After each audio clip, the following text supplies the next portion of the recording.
giving up no mountain. We ain't giving up no tree. We ain't giving up no river that belongs to we. Not one blue sake, not one rice bread, not one cry, not a blade of grass. We love the open country of the Rupununi and the Essequibo, bedtime or night. Though we may criticize it, this is our home, we love it, and we need to keep it. We have that right. So we ain't giving up no mountain. We ain't giving up. We ain't giving up no dream. 'Cause we ain't giving up no mountain. Welcome to Facing the Nation for December 23rd, 2022. As the year dwindles down and, we're all in our festive moods and all these things, I still want to remind you that, Facing the Nation is on, and you need to still call up a friend, call up a neighbor, whilst they're doing their little cleaning up, as we almost make it to Christmas, that they can still have a look at Facing the Nation. And you can, of course, still follow us on the People's National Congress Reform page on Facebook, the APNU AFC page on Facebook. So go ahead and let them know that Facing the Nation is on. Well, today, this show is going to be what I will call more of a tribute to our former leader and late president of the Cooperative Republic of Guyana, none other than Mr. Hugh Desmond Hoyt. As some of you would know, yesterday we celebrated remembered his death anniversary, as we did so at the Seven Ponds with a little program that was held there.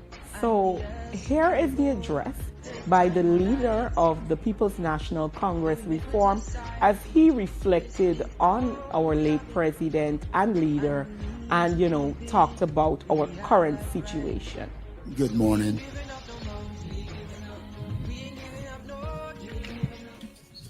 Comrade Chairman of the session, former leader of our party, Comrade Robert Corbin, former general secretaries of our party. I think sometimes we forget that Hamilton Green was a general secretary, but my history would have shown that. Comrade Hamilton Green and Comrade Oscar Clark, members of the central executive of our party, members of parliament, all present. This morning,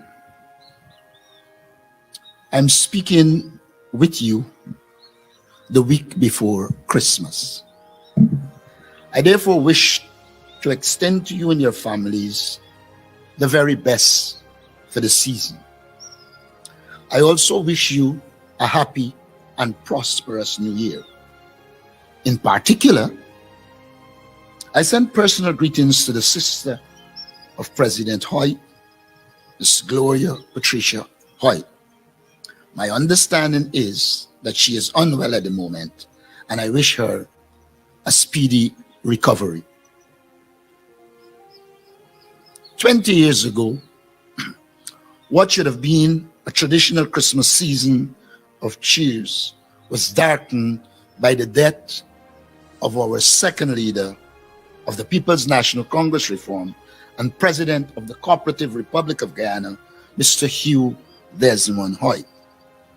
At the time of his death, he had left a body of accomplishments which were symbolic of his contribution to the development of Guyana. It has been stated on several previous occasions in this place that he had taken an economy battered by the global economic crisis and transformed it through the mechanism of the Economic Recovery Program, popularly called the ERP. He used that to transform it into a vital and growing economy. The IDB estimated in 1990 Guyana was experiencing a 9% economic growth. This successful economy was bequeathed to the PPP in 1992, and by 1996, they had effectively destroyed it. Yet the key elements of the ERP could not be destroyed. Some have argued that its essential features are still in place and is possibly responsible for rescuing us. Mr. Hoyt's achievements were not confined to the economic field. His was the determination to achieve the all-round development of the nation. He launched the Guyana Prize in 1987.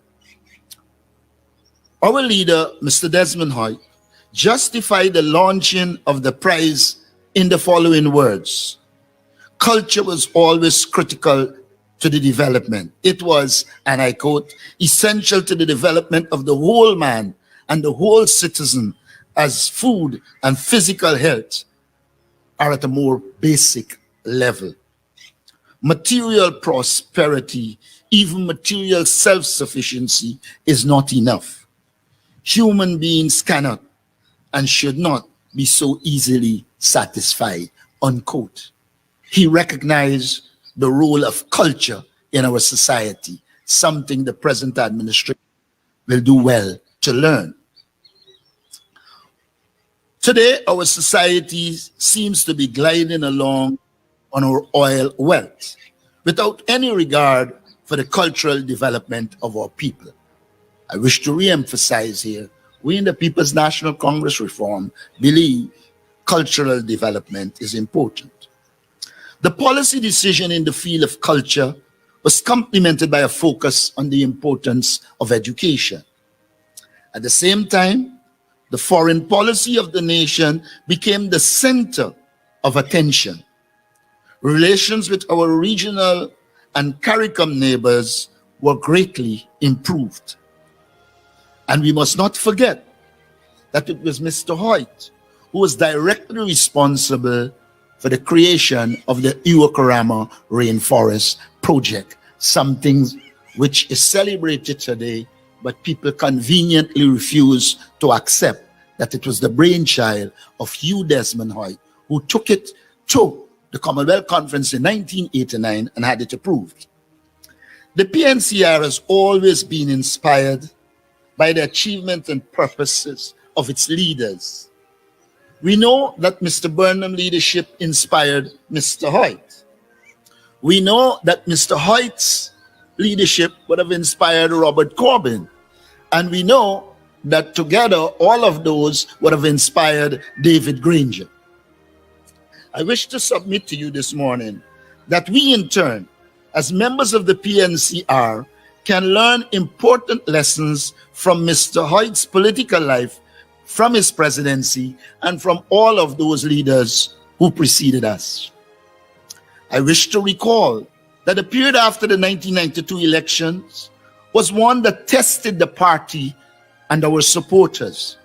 I remember in particular, the PPP had returned to its ingrained habit of seeking to dominate our society. Then, as is it now in 2022, public servants who were considered to be members of the PNCR were dismissed in 2020. So were Indians and indigenous Guyanese who did not support the PPP. The Foreign Service bore the brunt of this policy of discrimination and harassment. 6 to 9 of my colleagues in the Foreign Service were sent packing for no reason at all. Discrimination seemed to be the order of the day in 1997 as it is today in 2022. The economic policies of the PPP in such areas as the distribution of land seemed intended only to benefit the supporters of that party. How well do I remember that even though the PNCR had won region number 4, the PPP had created a land selection committee without the PNCR being represented on it. I assume young Daniel C. Ram will see similarities with what occurred. By 1998, our society had become a tinderbox. Soon the aggrieved citizens of our nation took to the streets. Our problems were so deep-seated that we had to invite CARICOM to bail us out of our difficult situation. I am sure you would recognize how much the adverse circumstances of the 1990s resemble the situation today. We have seen this movie before with the same actors. It was Mr. Hoyt's leadership at the time which brought us through this difficult and testing situation. He faced a similar situation as we do today. The PNCR had to assert its rights as a party. In those days, we protested. We made our point, but it's our task to analyze those protests and develop new strategies in this circumstance. The protests attracted fierce criticisms. Our supporters were called criminals and other derogatory names. But the PNCR was not detained by the barking of our opponents. The caravan marched on. The PNCR had to defend its supporters and non-supporters against the PPP's policies of discrimination and domination and could not veer from our objectives. Today, we continue to be focused on our objectives. Moreover, the party had to make deliberate efforts to combat the transfer on a massive scale the resources of this nation to the supporters of the PPP. We ignore at our peril in this nation that the Jack Doe presidency can be said to have engineered the biggest transfer of wealth to one ethnic group. Then as now, the PNCR had to face the ill-informed and politically inspired attacks on its leadership. The viability of the PNCR was questioned, and there was the old chestnut that the PNCR could not get back into power. We all know what happened. Those reports of the imminent demise of our party were grossly exaggerated, as they are today. Mr. Hoyt tuned out the noise of criticism and focused on the need to give hope to our supporters and to take the fight to the PPP as the tactics and strategy of the party dictated. He was highly successful. And I wish to say to you as leader, I will learn from that experience and act as a By 1998, the PPP had agreed to a reduction of their length of tenure as a government from 5 years to 3 years as a result of the signing of the Herdmanston Accord. But Mr. Hoyt did not sit on his laurels.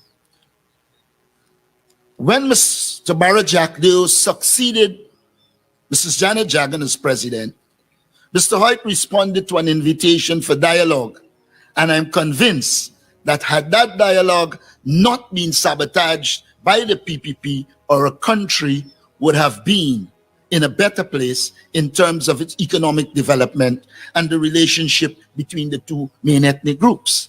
We must here recall that another leader of our party, Comrade Robert Corbyn, went out of his way and became involved in constructive engagement, which he thought and we thought was good for this country. Again, the PPP showed no faith and sabotaged it. Mr. Hoyt's success in trying circumstances is cause for hope and optimism. I said a moment ago that our leaders have left us with a template of how to cope with difficult situations. One of them is when to zero out from the noise of our opponents and be focused on our objectives. They have taught us how we can ensure the survival and sustainability of our party. This can be done through wise and deliberate policy. In a world in which now there is Facebook and sensationalism, this counsel of Comrade Hoyt is important.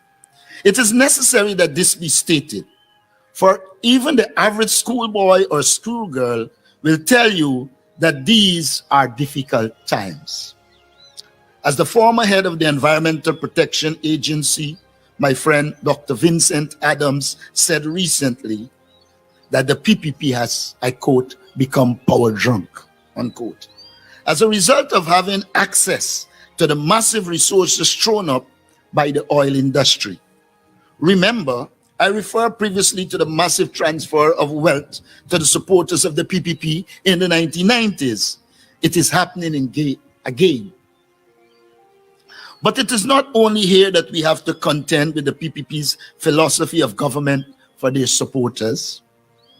The PPP government is not accountable as it spends the nation's money like a drunken sailor. Massive projects are being undertaken without any major feasibility study or oversight, and the resources from the oil industry are being distributed in a most inequitable manner. The challenge that therefore faces us as a party is not only to ensure that the oil industry is a blessing rather than a curse, but also to do everything it's guaranteed that it's a legacy for future generations. It is in this regard we have focused on a people-centered development strategy, and at the appropriate time, we will unveil our people-centered development strategy, which we would have developed. Like Mr. Burnham and Mr. Hoyt, like Comrade Corbyn and Comrade Granger, like our elders, Comrade Hamilton Green, Oscar Clark, Jeffrey Thomas, Rashley Jackson, and others, I have every confidence in the supporters of our party and the people of Guyana, of which I am the leader. We will come through this difficult period and guarantee the success and equitable development of our nation. That must be our focus. And that is why I have not hesitated to walk among our people and to be with them in this hour of need. I believe, as leader of the party, that all our party comrades in every region must find themselves amidst our people. It is good now, and it will be good for government. I have heard, as I moved around, the complaints of discrimination, and I have seen the levels of poverty in our society. I have no doubt that this is an urgent social problem. Yet the PPP is making no effort to deal with it, even as the World Bank has warned that poverty in Guyana is as high as 49%. This is clearly unacceptable. The resources are available, and my party will insist that the current administration do something about this situation as we propose to them a comprehensive program and policies and programs to deal with poverty. A government under the APNU AFC will ensure the resources of this country benefit the people of Guyana. It is a source of great concern to our party that the PPP seems mega projects rather than attending to the basic needs of our people. This is callous as well as cynical. For everyone knows that these projects enable the PPP to fund itself and enrich their elite. Yet for all the difficulties we face, I'm very hopeful for the future of Guyana. I've seen how Mr. Hoyt was able to ride out the difficulties in the pre-1998 period. And I'm persuaded that the PNCR, with the support of its constituents, will remain a formidable force and will no doubt beat the People's Progressive Party in the next elections. And we intend to do this with a viable coalition. When I became leader of the party, I called for unity. I make this call again this morning. The party has to be united as we seek to resist the efforts of the PPP to control and dominate our society. A better unified Guyana. We need not fear, as our party has gone through many difficult periods, as I have already described.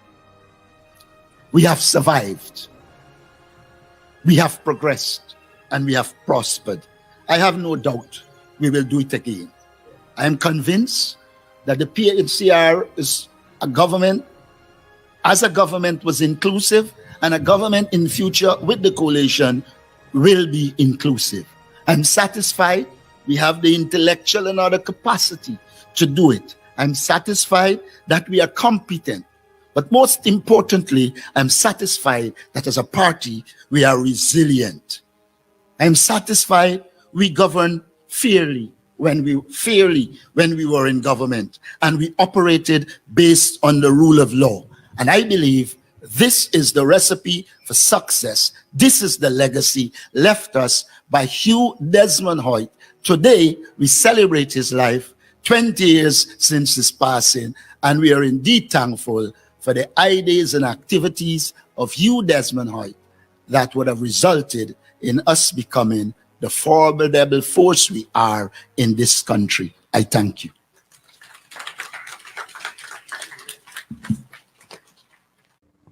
I hope that speech was somehow inspiring and reflecting, as we saw the leader's speech on the late president and former leader of the People's National Congress Reform. I would like to share with you now, a little interview that was done with a few persons who give tributes on talking about the late leader and president of the Cooperative Republic. Take a look at it. Desmond Hoyt took over the leadership of the party, the country, at a very difficult time. He had to do things that were novel and in the interests of the country. The Economic Recovery Program was a significant step he made in the right direction, established the Vikorama, and I think people don't give him enough credit for those two things. The other challenge, Colossus. As we see in human history, whenever a leader follows a giant like Lyndon Forbes Barnum, he's faced with challenges. Within the party and within the country, people expected him to continue that. But in each generation, each century, there was only one great, that was Forbes Barnum. Desmond Hoyt did fantastic things to keep this country united. And I believe that today we must follow the path he set so that we can unite Guyana, where all of our people can benefit from the fantastic resources we have. If you may forgive me, addressing every Guyanese, irrespective of race, color, or creed, Desmond Hoyt's Economic Recovery Program was fashioned in difficult times. Today, Guyana is unique. Oil, gold, mineral, marine resources. And if we follow the template set by him, we can move forward. I don't think Guyanese recognize that if you look around the world, in China, in India, in Europe, there are difficulties. Man-made, some made by the Creator. Bad weather, floods, droughts, hurricanes. We have none of those things. And the only impediment I see is an unwillingness by this administration to sit down and talk with all of us so that we can really achieve the objective which Desmond Hoyt talked about, being one people, one nation, one destiny.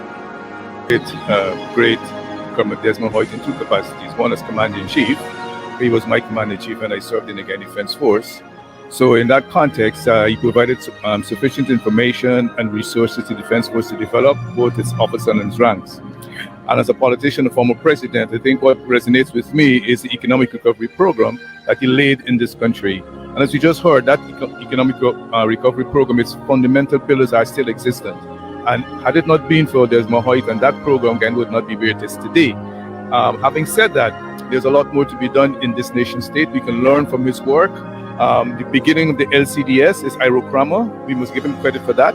That is the beginning of the low carbon development strategy, which is succeeded by the Green State Development Strategy.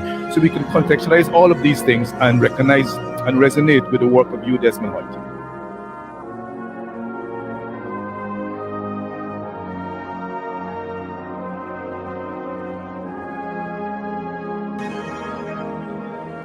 President Hoyt was a gentleman, but a leader of no mean order. He was chosen by Forbes Burnham to be his prime minister, so that when he died, he could have succeeded him. And if Mr. Burnham chose you, you must understand that he was properly chosen. And when he assumed the role of president in this country, Mr. Bernard, who was his Minister of Education, said these words: "Cometh the hour, cometh the man." He took charge of the economy of this country, and he changed this country's economy, turned this economy around by using the skills, even though not an economist but a lawyer, using the skills of negotiation with the international community and led by Canada to bring this economy back into. Mr. Hoyt cannot be second guessed. He was a man of extremely clear vision about where Guyana was going, and he had picked up a lot of that from his association with Forbes Burnham. But he, in his own right, was a man of vision, a man of caliber, in the sense that he did things for Guyana, which up to today, if you ask people anywhere, they will tell you Mr.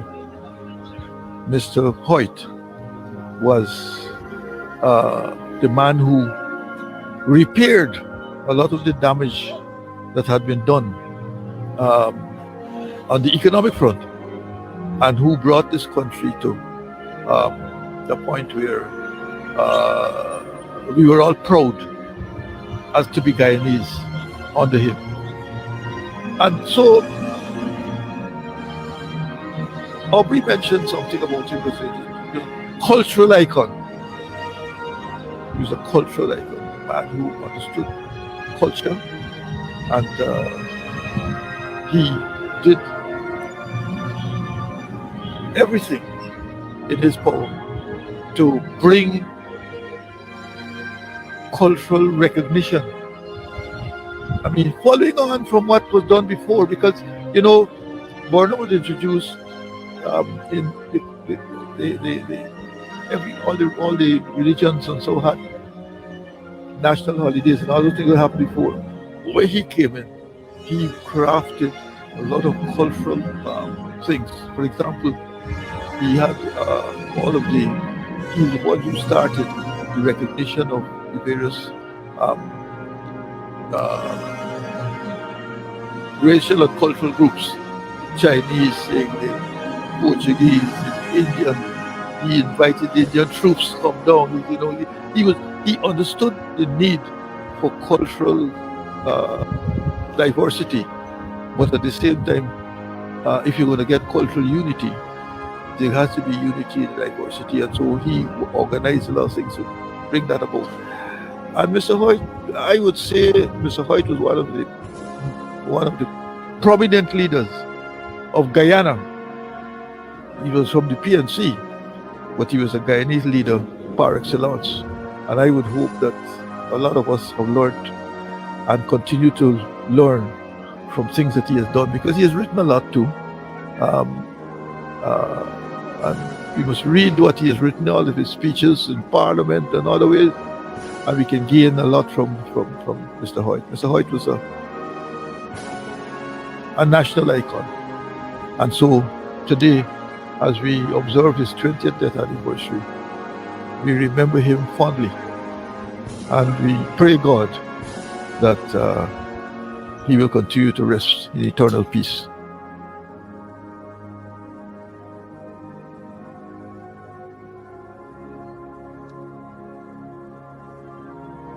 You, Desmond Hoyt.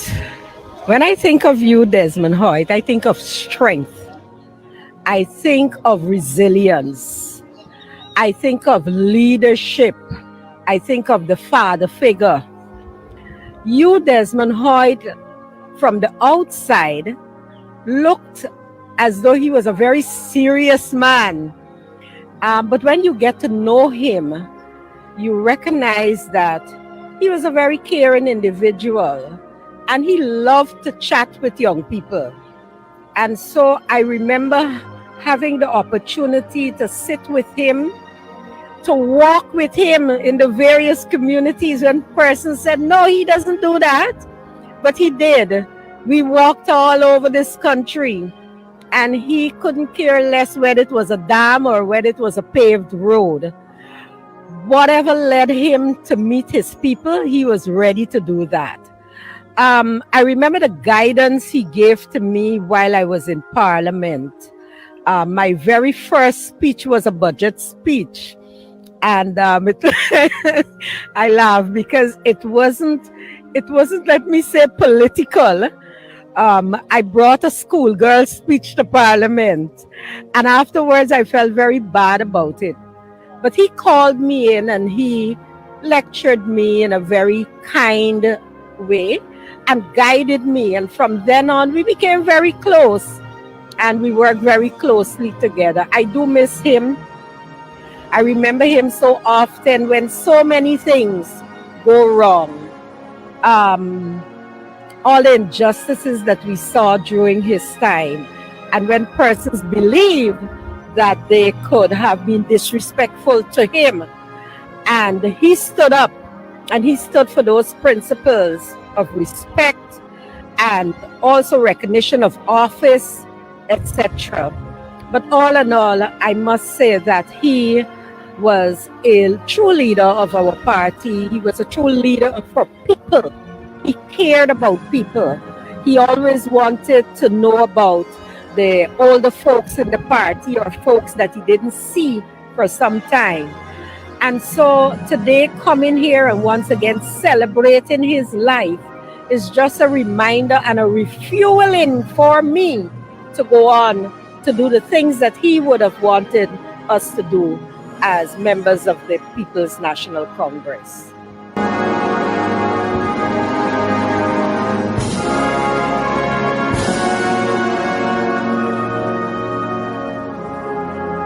An exceptional man in the sense that he was a politician, but not a politician by itself. He was a politician who had a wide variety of interests. He had a formidable interest in literature, music, and to a large extent, how the world functioned and where the PNC and he, Desmond Hoyt, fitted into that world. That is why he was able to take a battered economy, a battered society in the 1980s and transform both the economy and the society in a way which is lasting to this day. The Guyana Prize stands by itself. The recovery of the economy is something that is ongoing.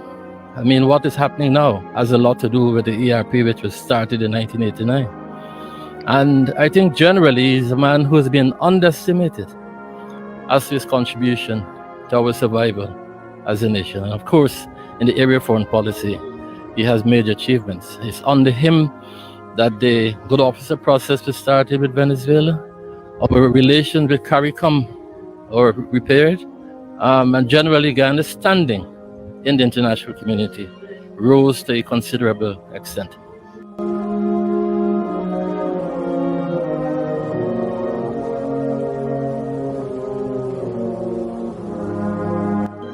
Desmond Hoyt was a significant person, a major player in the politics of Guyana for many years, and I believe that he made an indelible contribution to the development of Guyana.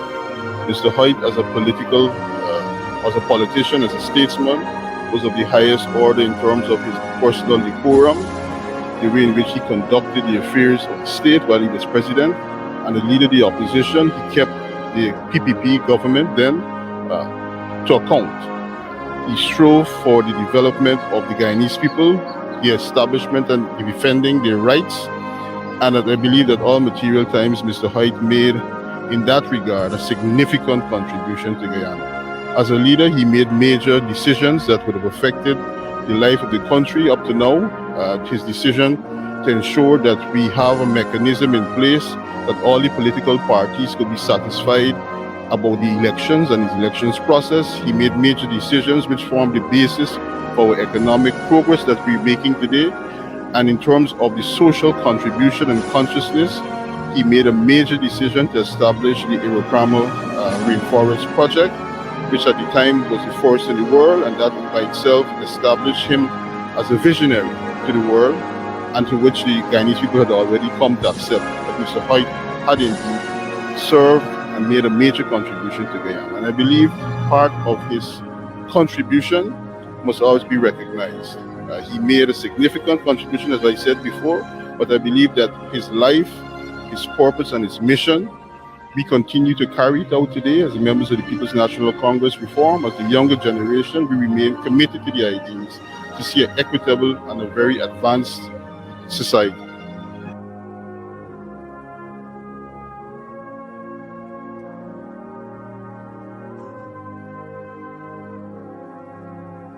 I would say that he was a visionary, and he was never afraid to implement changes which were realistic and necessary for the development of Guyana. I recall him introducing the economic recovery program at a time when people felt that he should have stuck to the doctrinaire socialist program. But he, recognizing that the world was changing and Guyana needed change, was unafraid to move in an area where the country needed development. So from that standpoint, I would say he was bold, innovative, and unafraid to do what was necessary for Guyana. An all-rounded personality, he gave leadership when it was necessary.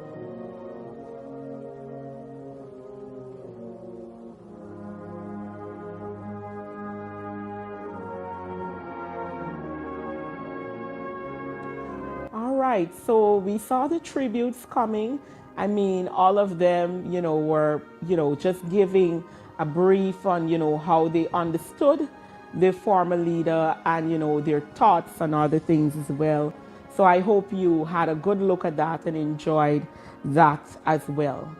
I want to, as I wrap up today's show, we have that green line that we talked about last week. We sat down with the current chairperson of the Guyana Youth and Student Movement, which is the youth arm of the People's National Congress Reform, where we talked about that big party coming up on the 26th of December that I'm telling you guys, you cannot